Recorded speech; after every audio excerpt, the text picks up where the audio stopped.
find sexual frustration. You find spouses that are not satisfied. Intimacy is such a sensitive topic. However, it is so important. It has to feature. You have to be able to satisfy your spouse's fantasies and their physical needs to be able to make sure you resist the risk of temptation.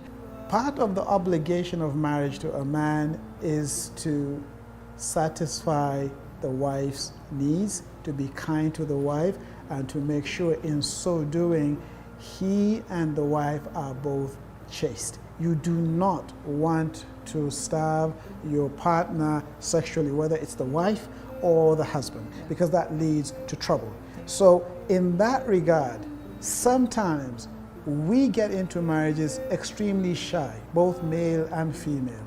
You have to just take off that toga and have an honest conversation with each other. If you can't do it face to face, you can write it, but you need to communicate. Communication is very important, so that that aspect is addressed. And I'm going to go a little bit adult here. Even during the act, a man needs to ask the wife if she is enjoying what's happening. You need to communicate. You are partners in a relationship in which each one's needs are supposed to be met by the other. So it's not a one-way street where it's always the man that gets to get satisfaction. The man needs to also take off that ego, the pride, and ask his wife, are you enjoying this? Are you enjoying that? Or what would you like instead of this or that? So please, make the effort, communicate, discuss, so that you are both satisfied in that department.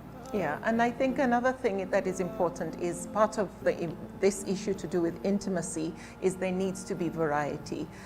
Boredom is a recipe for disaster, and there's a metaphor that my brother uses: water that sits still starts to smell. If you allow a routine, like it's always this time, it's always this position and that position, there's no variety, there's no excitement, there's no anticipation, there's nothing new, nothing fresh. Unfortunately, it's a recipe for boredom, and boredom is a recipe for disaster. So make sure you be adventurous. This thing Said said about being shy, when it comes to your spouse, there is nothing like that. There are no boundaries as long as you don't go into those areas we've been told not to go into, such as anal sex. Anal sex is forbidden. It's haram, and when a woman is on her period, and when she's doing her menstrual cycle, you're not supposed to engage in any intimacy. That is any physical intercourse, but your spouse can still satisfy you. Your spouse can still be very intimate with you and make sure that you are still getting that fulfillment that you look for.